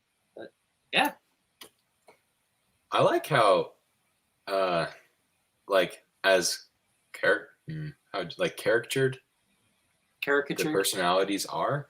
Like they're kind of just normal people that you would totally meet. Like Yeah, you would meet them on the street. I love that. Like it's just like they're just simple random people living their life, and we're like, that's so funny. It's like TLC but better. It's like, yeah, exactly. What about you, Joe? Have you seen this one? I actually haven't, and Oh, okay. yeah, but I've been wanting to watch it for a while. I know my brother really likes it, so yeah, the one that I Well- was just handling right now. But yeah, Well, you will not be disappointed. It is hilarious. yeah. Very quirky. Mhm. All right. Let's move on to our number 4. Yeah. So I'm not sure what else to add that I kind of already mentioned. It was like the first movie that I kind of remember watching. Yeah, it's a great film that has that you notice different things like when you grow older. It's really funny. There's a lot of heart to it, and it still is one of Pixar's best. So, kind of already stated the obvious on your part, Harrison. So, So, yeah. So, yeah. okay, Evan commenting, all of you need to do watch parties and watch all these movies and check them off your list. That's not a bad idea. That sounds cool. I'd honestly be down to watch Mary and Max again, or Triplets of Belleville or whatever, so that you two can finally watch them for the great masterpieces that they are. Yeah. I'd be totally down for that. Mhm. All right, Hunter. Number 4. Oh, I forgot this was on the list. I actually just watched it for the first time last week. Mm. In a sweet movie theater. But I don't know. I know a lot of people like it a lot. It's like a turn of the century film too. It came out in 2000, right? Yeah, I think so. it was Yeah. 2000. One time I was on a bus in Mexico and they were playing it, and I just saw like this one part where Joaquin Phoenix, like towards the very beginning, like immediately kind of shows off who his character is going to be the whole movie. But he like sees everybody checking out Russell Crowe, and he like comes down on his horse and jumps off and like kind of puts his arms out and like walks up to everybody. Kind of has this like fake savior complex, kind of like, hey, how's it going? Like cool guy. I don't know. And I love that that's like his introduction. Well, actually, his introduction is he's talking with his sister, and then that happens. But like that's him interacting with our hero, and like it. They don't leave that. Like the movie, I don't know. It just like it's cool. It's good. They like start off showing him like that, and that is who he is through the whole movie, and it's great. The whole reason I brought that up was just because like in Mexico, I'm just chilling on the bus and I see that, and for some reason that image just stayed in my head like forever. So then all of the rest of my time in Mexico waiting till I got home to watch Gladiator. No, not true. But once I finally got home and watched it, I was like, yes, there he is. And now I get it. Now it makes sense. But there's nothing like spectacular to say about it. It's just a great movie. It's tragic. It's kind of sad. Incredible imagery. One of my favorite like little things I didn't notice on that bus in Mexico was like at the beginning when he like is laying on the ground before he gets taken off to be a gladiator. There's like little flowers because he buried the people, and he put little flowers on their grave, and then he like laid down to die at their feet, and that's I don't know, just my heart. And then the rest of the movie's great. That is all. I love his speech that he gives when he reveals that he's who he really is. to Joaquin Phoenix's character. I've actually never seen the movie. I've just seen that scene. My name is Maximus Decimus Meridius, like that. That's the best part. I thought the movie was gonna be something else. Like once we finally got to that part, like I really didn't know what to expect. I was thinking more of like Real Steel, like going out, but I don't even know. Just like a fighting. I thought it was gonna be more like Rocky, like a boxing movie where it's like they have all these different matches till the final climax, which is like sort of true. But in my brain, I was like, they're gonna travel, they're gonna fight over here, go over here. No, not at all. Which is way better. And in that scene, my brain was like, he can't tell him who he is. That's not gonna work. This is gonna ruin the whole thing. And then he does. And I was like, what the crap? This movie is not what I thought it was gonna be. And it's great. As a side note, everyone should read Meditations by Marcus Aurelius. It's a good book. Good, I have it. He's the emperor in this. All right, Pop Culture 33. Interesting fact, thumbs down in Rome times meant putting away your sword and let the person live. You had to switch to mean kill them, so to not confuse the audience. That makes sense. That's pretty interesting. I do like that gif of Joaquin Phoenix, and he's just like, no. Yes. All right. Here's Adrian's number 4. Wow. Usually one of us has the tonal shift in more of a lighter way, but holy crap. Oh my goodness. I am shook. I've never seen this. Have you guys seen it? I've heard of it, but No, I haven't I've heard seen of it. it. It's like made from the folks who did South Park, right? Or Yeah. wait, yeah. Yeah, Frank Curry, South Park. Yeah. Mhm.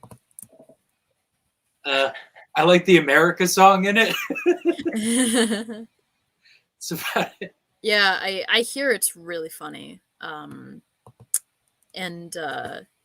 Yeah, I mean, I personally, I think my sense of humor maybe isn't like the South Park crew, but I can definitely see the appeal of it, of just going like just 100% and like not flinching and like sort of the jokes that you're gonna say. Like I think I get that, but like, you know, Joey, if he's still tuning in, he knows that I've said that, and yet I put the South Park movie on my watch list in Letterboxd, and now he won't stop bugging me about it. I need to see that one too. Yeah. Well, since none of us have seen it, we'll move on. But Yeah. I've seen the trailer. It looks funny. It's probably funny. It's probably Yeah. really funny. Probably very inappropriate too. But all right. Well, here's my number 4. Mm. Well, I like to judge them individually. I'm gonna die in this hill. I love the Fellowship of the Ring. I think it's a great introduction into the world of Lord of the Rings. I'm actually listening to it right now. It's not gonna lie, first 10 chapters are a little dry, but I just love the world that Tolkien wrote and designed, and then Peter Jackson trying to bring that to the screen. It's a fantastic storyline. I watch him at least 2 or 3 times a year, and yeah, this one I think is, well, we'll see another one later on, but they're all really good in their own right. This one, I just love the character introductions. They kind of get us invested in them, especially when we see Gandalf, fighting the Balrog. We're like, oh my gosh, he's gonna die, and it's kind of sad when he does. But I guess spoiler alert. But you know what? Well, who cares? It's well known. It's an 80-year-old story. So I'm actually working my way through the Lord of the Rings trilogy books. I actually have finished Fellowship. It was a really long time to finally finish it. Tom Bombadil, man, it was so. Yeah. But yeah, I'm still working on the Two Towers right now. So the thing is, I personally want to read the books before I see the movie adaptations, and I actually want to see the Ralph Bakshi film first when I finish the books. Ooh, I need to watch that one again. It's been way too long. Mm-hmm. If like Hunter, I know that you haven't been a witness to this, but almost every time that we've streamed, I've talked about Ralph Bakshi. So Oh, Wait, which? There's another Lord of the Rings movie? yeah, it was released in 1978. It was made by Ralph Bakshi, who you might know for doing Fritz the Cat, Heavy Traffic, American Pop, and for revolutionizing. Is that a word?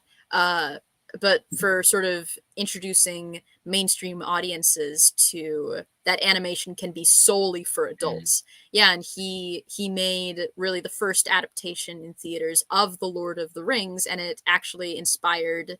It was one of the inspirations for Peter Jackson to make his Lord of the Rings trilogy. And yeah, I really want to see it sometime, like partially because I really want to hear John Hurt as Aragorn. So Yeah, it's really cool. He's really cool as that. Is he the guy that did the Hobbit movie, Harrison? Or is that someone else? John Hurt? No, the director guy. Oh, Oh, Ralph right. Bakshi? No. I don't. No, that was Did the- Rankin and Bass. Yeah, that was. Oh yeah, Rankin and Bass. Yeah. Mhm. Yeah. Did he do Cool World, or did someone He else? did do Cool World. That's like his last sort of major film. And I love that none of us have acknowledged that Adrien has risen from the dead. Adrien, can you hear us? Speaking of characters coming back. Rocky. I want his response. Sure. Have I? Yeah, Is it we lagging can hear again? you. Of Yeah. No. Can Yep. Yeah, it is. barely, you know.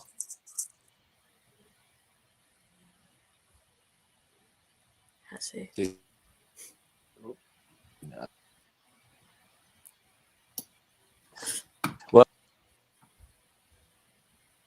I'm so sorry, Adrien. Oh, goodness. No. Talking. Every other word. I'm out, right? We can hear you now. You know, if anything, I feel like Adrien is just kind of here instead of Hunter Right.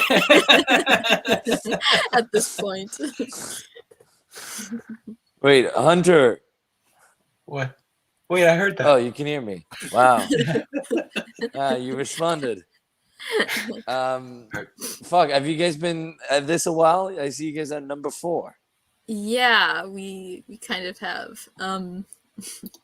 You guys have commented on my films or no? Yeah. With the ones that we've seen, Of course. which is honestly You should- not very many, but we definitely want to. Gotcha. Yeah. Okay, well, I mean, for now, I mean, I guess I can be heard Yeah, pretty I good. think For the Uh, most part, yeah. and then if it lags again, then it lags again, whatever. Well, thank you for trying anyway, man. We appreciate that. Yeah, I'm trying. Right. I the was- road critic. Yeah, the I was picture so looks sad, nice. Adrien, when you dropped out right as you were going to talk about Irreversible. You have no idea.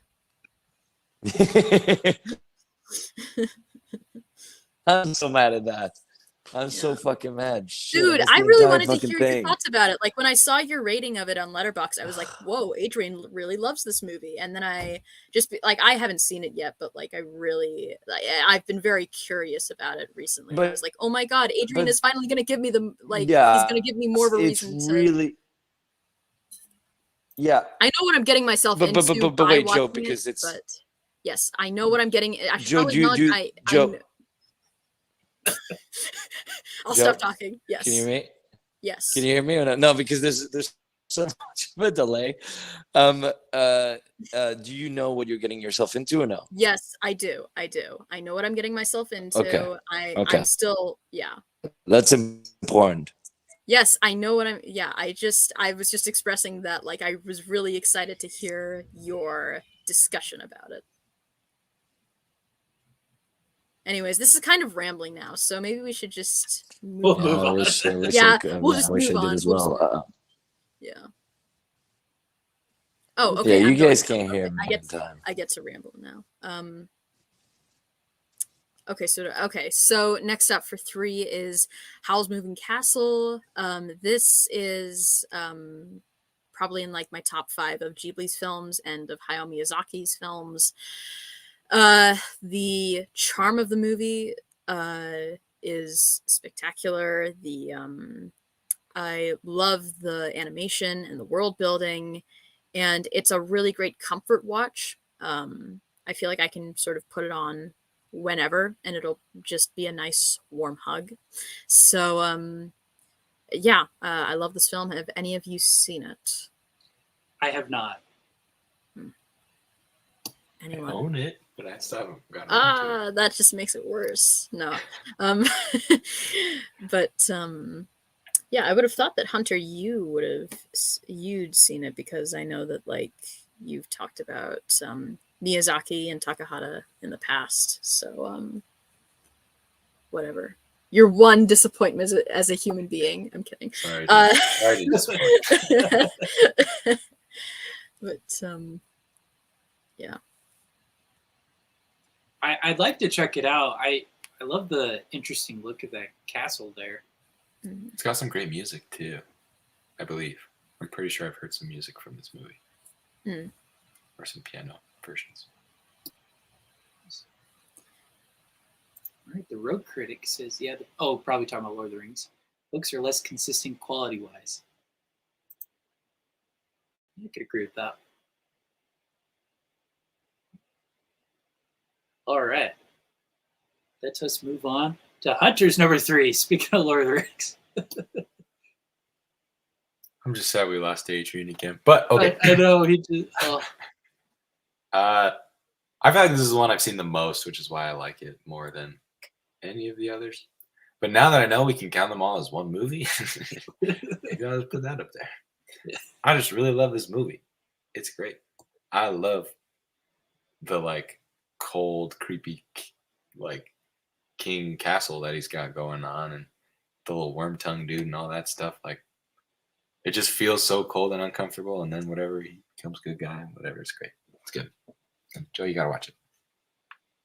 That was in Two Towers, Hunter. Oh, what? What? What are you talking about? You're talking Wait, what's the about Return of the King? Theoden is the one that goes from bad to good. Yeah, that's in Two Towers. Are you sure? I'm sure. What's this one then? Where does this one start? This one starts after the Battle of Helm's Deep, and they go to Isengard. Saruman's on Make the sure to tower. not be too spoilery for me. Yes. For my Okay. sake, please. Sorry. Please. True, you're killing it. Maybe I like the second one more then, but I don't like the second one more because there's other weird things I don't like about it. Nice. They're all the same movie, so I like them all. Spider. There's a spider in Return of the King. Now you realize. Yeah, this one's good. Yeah. Pop Culture 33. Count them as one movie. Evan is always right. You can ask Harrison. Yes. Aaron, Evan proved me wrong the other day on the Geeks and Flicks live stream, so he is always right. Well, I don't want to spoil this one then, but I like this one too, but I still think Fellowship is better. All right. Adrian's number 3, Wall-E. Right as Adrien leaves, man. Oh, so sad. We would have hoped that he could like talk about one of the movies in his top 10, but the universe just doesn't want that to happen for some reason. Guess not. Or Miami doesn't. Miami, yeah. Let's see. But I we've like all this one. Yeah, I think we've all seen it, right? Yeah, but it's been Yeah. forever since I've seen this. I actually just got the Criterion of it, so yeah. Curious to check that out. I think it's a 4K, right? Yeah. And another sort of whatever, bringing back things full circle. I mentioned like when we were doing the 70s stream that there were only 3 animated films, and then like 2 weeks later this is announced. Yeah. Wall-E I remember gets that. on Criterion. So yeah. It's an interesting pick. I would have thought they would have done Toy Story, personally. Yeah, or maybe like a set of the Toy Story films. Right. Cool. Yeah. Or like, but honestly, I think like Wall-E is kind of the most artsy out of Pixar's films, you know, with maybe Ratatouille being a second to that, in my opinion, at least. But yeah, I haven't seen Wall-E in a long time, but I feel like the Criterion release now is giving me an excuse to watch it again. because this was actually one of the Pixar films that I watched the least as a kid. So I feel like everything's probably going to click for me when I watch it like now, probably. Mhm. All right. I've been saying watch the documentary on the special feature. It may be better than Wall-E itself. The Yeah, I'd be Pixar curious to story, see that that. documentary, the Pixar story, I really want to see that. Definitely. That's a good one too. Mhm. Yeah. All right. Well, sorry, Adrien can't talk about this one. Let's do it. Well, this is my number 3. In my opinion, this is still one of the best MCU movies. I don't think any of them have really come close. Maybe Guardians, but this one really sets up Tony Stark as a character and his kind of character arc changing from being a billionaire playboy to then becoming a superhero. Love that character arc. I love the costume. In some scenes it's a real suit, other scenes it's visual effects, but I love the kind of blend of that. So I think now they're too heavy visual effects. You kind of need that practicality element, otherwise it just feels too silly. Um, I love the villain Obadiah. He's pretty great. Um, I don't like Rhodey as much in this. I know people say that Terrence Howard was better. I actually like Don Cheadle more. He's the War Machine after this movie. But yeah, great storyline, great character arc. I grew up reading some of the comics, and I love how they changed it being the Vietnam War, where he was in Vietnam. They changed it to Afghanistan to kind of keep up with the 2000s at the time. So yeah, I like that as well. Yeah. Iron Man. Yeah, honestly, I can't remember if I've seen this movie or not. I legitimately can't remember. So, and a lot of people say that it's one of the MCU's best, so I should probably watch it. So, Yeah. yeah. I mean, for me personally, I will always have a soft spot for the Guardians of the Galaxy films. I personally think that those are like the best of the MCU. They're really But good. I agree. yeah. But I do hear that Iron Man is another really great one. And I think that I've seen it, but I can't remember if I have, if that makes sense, because it's just been so long. So, yeah. Mhm. Yeah. Another note that I like about this, they use film instead of digital, so it really pops out on the 4K disc I have of it. It's really, really good. Some of the visual effects have aged pretty bad, but you could tell when they're using real practical effects versus CG. It's really impressive stuff they did. And I just love Robert Downey Jr. He was a fantastic choice for this movie because he legit had to change his life too. He was a kind of a druggie, hard into drugs and alcohol, and then he kind of turned his life around, and it was a gamble for him too. Hollywood was like, we're not going to hire Robert Downey Jr. And Marvel's like, sure, why not? And I'm glad they did because he was perfect for the role. Well, yeah, if anything, this is sort of the role that is sort of synonymous with Robert Downey Jr., Right. It's kind of what we sort of think of when we think Robert Downey Jr. At least that's the case for me, and I think for a lot of people. So, yeah. Yeah. All right. Move on to Joe's number 2. All right, so I had a hard time picking. I just wanted to choose one Brad Bird Pixar film, and it was really between this and The Incredibles. And just because I recently rewatched this, I was like, okay, until I rewatch The Incredibles, I'll just put Ratatouille in here. But yeah, I feel like this is one where my appreciation and relatability for it grew so much when I watched it now compared to when I saw it as a kid. And it's definitely one of my personal favorite Pixar films now. And I am just waiting for the day that Pixar can release another film that's near the same level as Ratatouille. Um as of late, I'm honestly even debating if it might be my favorite Pixar film right now. But honestly, it constantly switches between Ratatouille, Incredibles, and Finding Nemo, But yeah, the film is really great with its message about a great artist can come from anywhere. I feel like it's really inspirational for those really passionate about the arts, you know. And yeah, great score by Michael Giacchino. Still fantastic animation. Like you can like it's still really great looking like to this day. And yeah, I love this movie so much. And Brad Bird is such a blessing on this earth from like making these great animated features. So yeah. Yeah. No, I agree. This is a really good one too.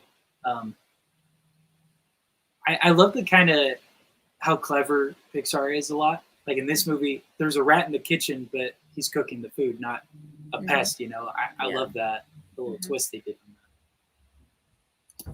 I'm just realizing I've been pronouncing ratatouille wrong this whole time. Literally says right underneath ratatouille. Oh yeah, there's a. Ratatouille. I just noticed that there's a pronunciation guide. Yeah.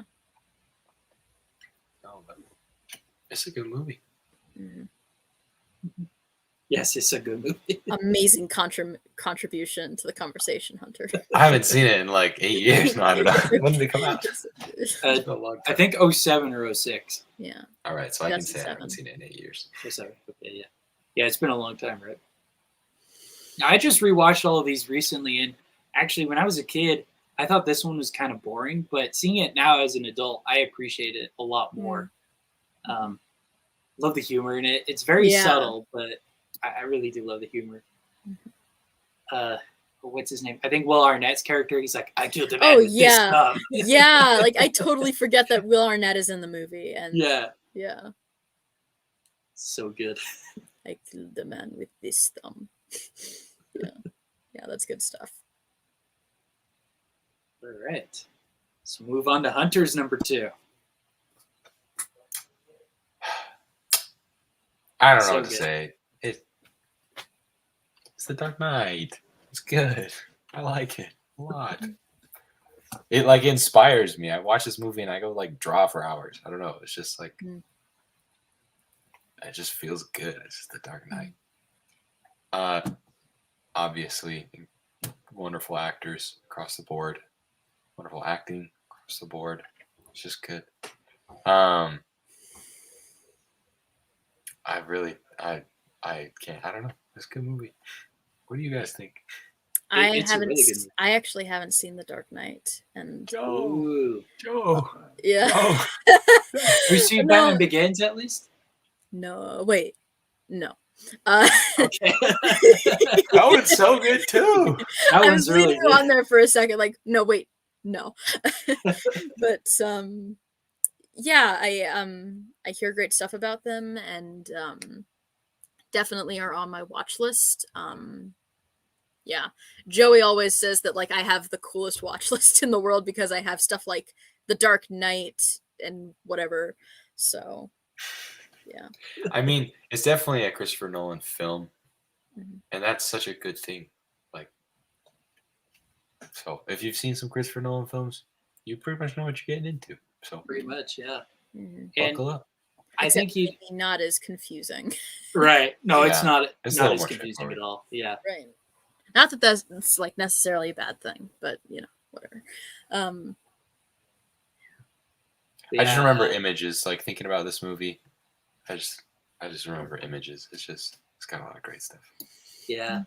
No, and I remember. I think I was 12 or 13 when I first saw this because I was like 10 when it came out, so I was a little too young to watch it, I guess. But yeah, I just love how he takes the superhero genre in a different direction, and I kind of feel like now we're kind of stagnant. I want to see more creativity with it. Like he took it a step further into the realism, into the practicality of it. Like I mentioned earlier, with Iron Man, this one also doesn't have very many visual effects. It's a lot of practical, so it looks realistic. I think it came out the same year as Iron Man, I want to say. So what a great year for superhero movies, right? Yeah, no, I love this one too. I won't get too much into it because it may or may not show up on this. All right. So we'll move on to Adrian's number 2.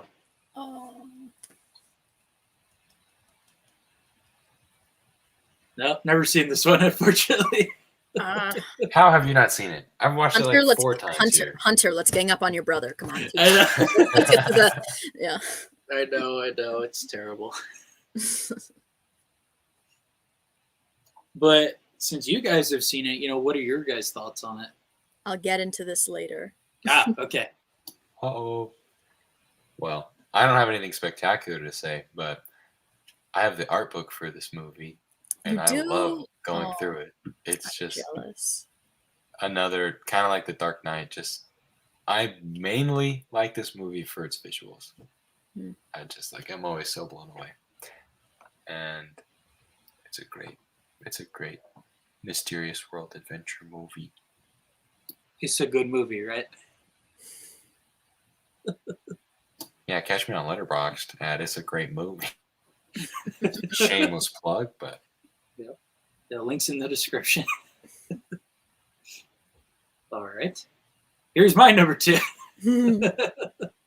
Now, I agree with Hunter. It's got great visuals.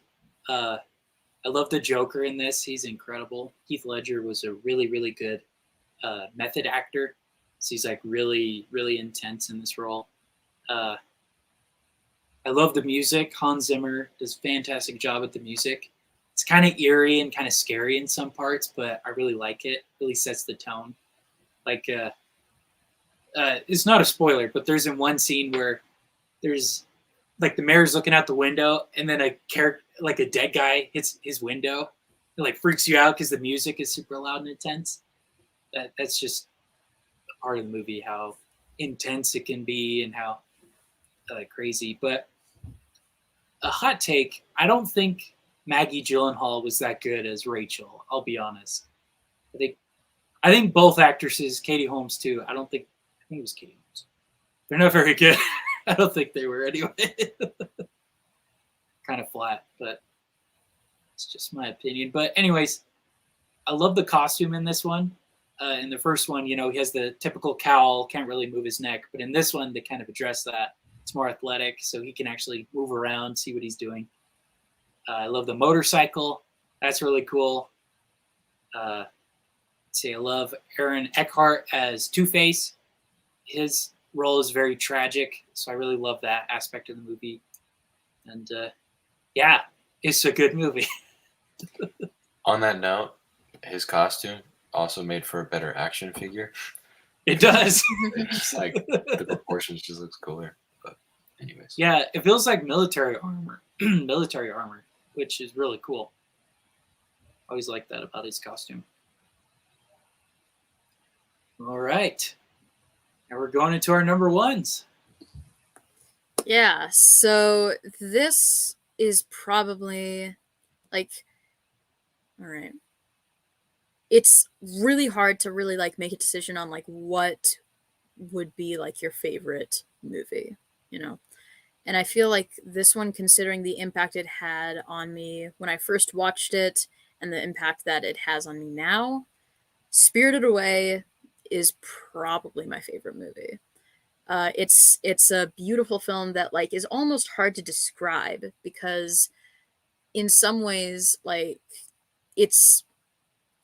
there's not much of a straightforward kind of narrative, but it's sort of the experience and the beauty of everything that consumes you. And it makes for a beautiful experience. The score by Joe Hisaishi is gorgeous, and I get chills from listening to it almost every time I listen to it. And I think there's definitely a reason why it's the only hand-drawn animated film to win Best Animated Feature,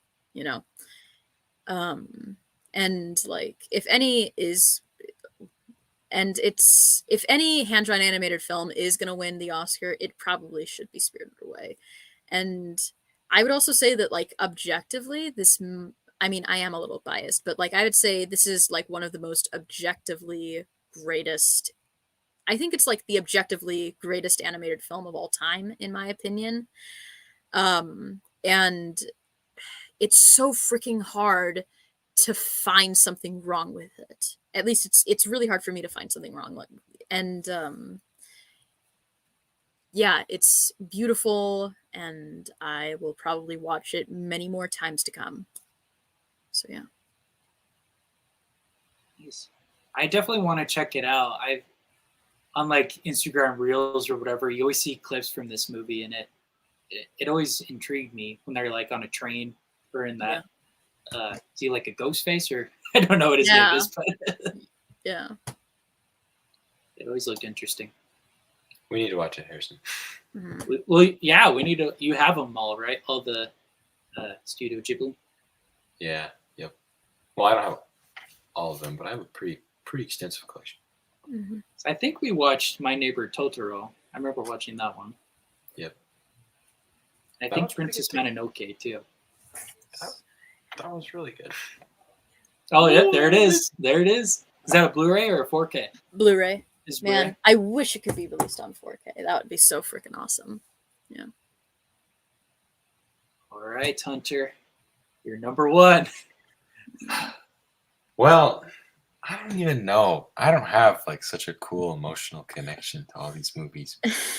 But That's okay. something I was thinking about though is like, I feel like the better Marvel movies are the ones that don't necessarily realize they're part of the MCU. Like thinking First about two Guardians, phases. right? The first two phases before they like really kind of have a plan. Because like the Guardians movies, for example. Well, actually, that's interesting because Guardians 2 came out in phase 2, or is it phase 2 still? Might have been phase 3. I want to say Just maybe. even that one kind of stands apart from, well, obviously, but I don't know. Just like it just doesn't know. And Iron Man like is so refreshing to watch after seeing so many like follow-up Marvel Studios movies. Like you just sit back and watch some Iron Man. I don't know. It's like, I don't know what I'm trying to say. It's just good. It's refreshing. Like comparing Iron Man 1 to Iron Man 3. Yeah, I feel like you can see what I'm trying to get at, I guess. Definitely. Well, my buddy Alex of Geeks and Flicks, he had me do a little show with him about the Marvel movies. We were watching in chronological order, and so I saw Captain America, then Captain Marvel, then Iron Man, and just seeing the differences between all three was astounding. Like it's like, wow, Marvel really got saturated. They kind of lost their uniqueness and whatnot from Iron Man and Captain America even. Mm-hmm. While you were talking about it, I didn't realize how much as well there is that draw to the practicality of Iron Man. I feel like that's kind of one of the more, well, I don't know if you think about Bourne as well. It's just simpler. It's just simpler, and that there's something so attractive about that to me. It's very effective because you have that sense of this could really happen because it did. You know, it was a real stuntman or whatever. Yeah, Iron Man. That's all Iron I Man. say about it. It just feels good. I like watching. Music's good too. I forgot to mention that. The AC/DC and Black Sabbath, great music. Pretty sure that's what introduced me to them. All right. This is Adrian's number one. Oh my god, Adrien did the thing that I couldn't do. Oh, I need Adrien to be here right now. Holy. Oh gosh. We were literally just talking about this. Holy crap. I knew it was coming up, but I didn't want to mention it. Oh, I've never seen this, but I've seen so many clips from it. Like, oh, Doggy, you're my favorite customer. I've seen this. Hi, wait, Mark. wait, Hunter, Oh, have hi, you seen- Mark. Hunter, have No. you seen this? I've just seen clips. I've seen it. It's amazing. It truly is a masterpiece in cinema. Nothing will I ever did not hit her. I did not. Oh, hi, Mark. Hi, Mark. Wow, so funny. Great story. I love too the reflection on the room is going the wrong direction based on the. It's like it's darker in the back and lighter in the front. Should be the other way Anyways, yes. So, Honestly, Joe, yeah, what's your thought? yeah. I mean, joking aside, I mean, you kind of gotta like. I mean, considering like Tommy Wiseau, he sort of wanted to make a film that everyone would talk about for the end of time, and he kind of did that in a strange way. He Like did. we're still talking, like, even though you two haven't seen the movie, you know, like the scene, the most iconic scenes from the movie. Holy crap, I still can't believe he did it. Um and yeah, I mean, I feel like you should definitely watch The Disaster Artist if you want to like sort of get, yeah, more of a perspective on Tommy Wiseau and sort of his vision, I guess you could say. But yeah, and like there's still screenings of this movie like around the world, so Yeah. and I still really want to go to one. I live in San Francisco. Well, no, I live in the Bay Area, like near San Francisco. So, and there are screenings for that all the time. So I really should get around to going to one of those midnight screenings. Definitely. Yeah. Hunter, you remember my buddy Shane from high school? Yeah, he goes to screenings of this pretty often. He loves this movie. Yeah. At least in high school. I don't know about now, but he talk about it all the time. Honestly, like my favorite scene from the movie isn't actually like one of like the, you know, the oh hi Mark or you're tearing me or whatever. It's actually the different rooftop scene with the drug dealer. Do you know the one that I'm talking about? I don't think so. No. Oh my god, that scene is so good. Oh my goodness. Oh, it's so funny. It's mainly the confrontation that they have afterwards, and like Lisa's constantly like, "What kind of drugs do you take? What kind of money are you giving him?" And it's so funny. Oh, that's amazing. Like, what kind of money? American, I guess. I don't know. What did she think that like they were giving each other like euros or something? Yeah. I don't know. Oh, that's I funny. just like how frequently his name shows up on the Yeah. little tag at the bottom. Oh yeah. Wiseau Totally, Films. Tommy totally Wiseau's has the film. no ego at all. Yeah. Gosh. Man. I do wonder though if he kind of did it on purpose. Like Yeah, he well, purposely made it that way.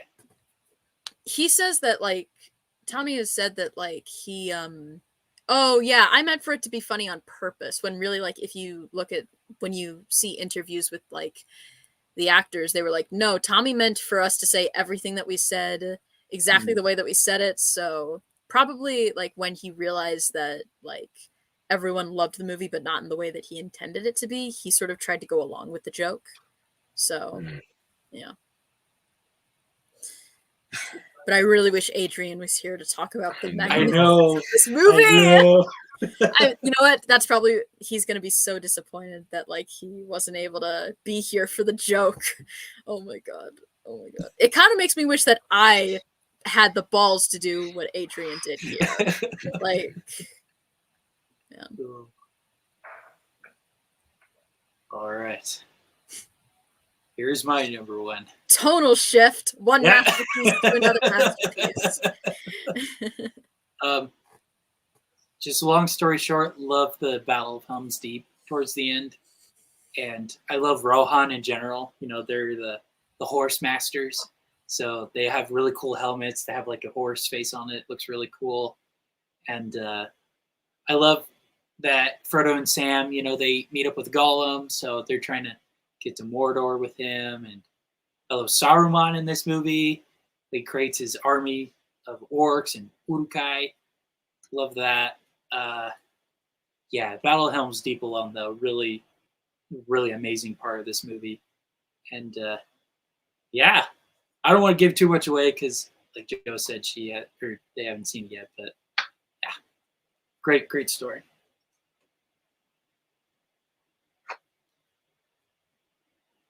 You're muted, Hunter. I haven't said anything. This is a good movie. Yeah, Just you saying those things, I was like, oh, right. Yeah, this was the one I was thinking of. Yeah, you're thinking of Two Towers. I was like, wait a minute. You're thinking of Theoden. Oh, it's good. Yep. Yes. I actually, some of my favorite things to watch are the appendices. The appendices? Yeah. Yeah. The From special features. The Lord of the Rings films. Joe, when you get around to it, when you finally see it, you need to watch those too, because they're like just as long and just as incredible and just so interesting. I don't know. Maybe you've seen those. I don't know. That would be kind of random to watch that without seeing the film, but Right. They're on YouTube, the appendices. All in like 10-hour videos. Hold on, I'm gonna go look that up right now. it's just like all the behind the scenes, but they're just as long and just as interesting as sitting and watching the regular movie. It's really a masterclass in filmmaking. Like if you just watch that, you can learn the process of making a movie. They're incredible.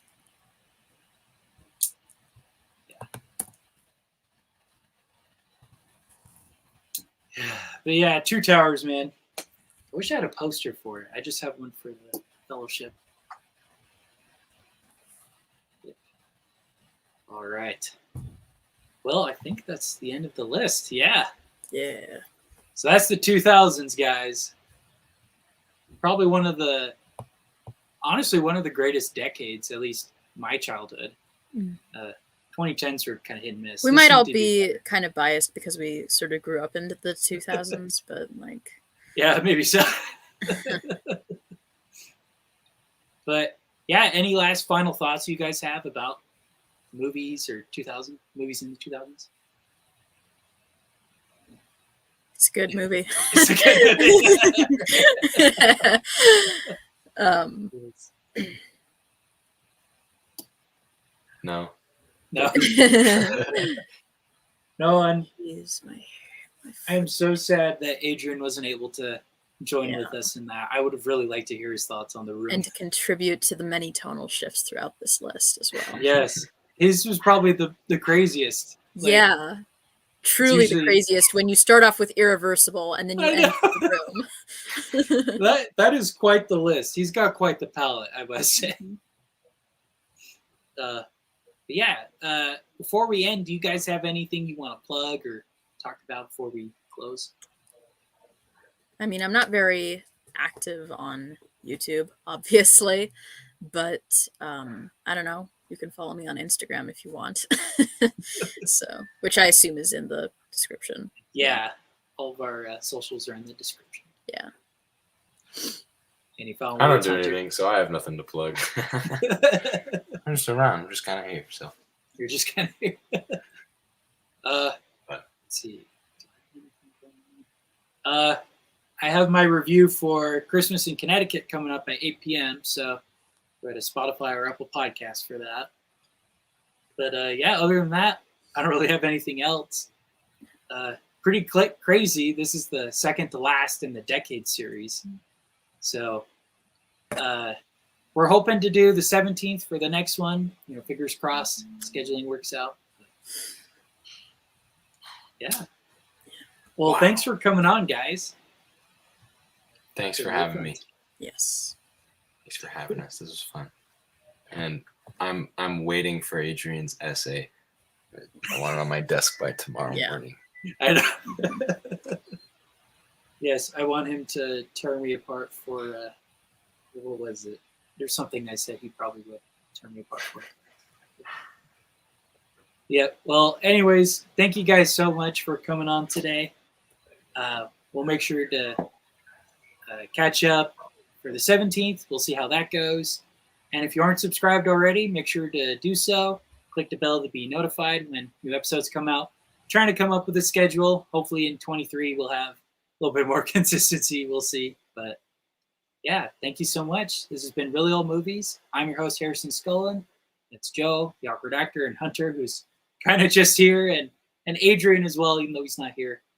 He's Tarana Cinema. But all right, take care, everyone.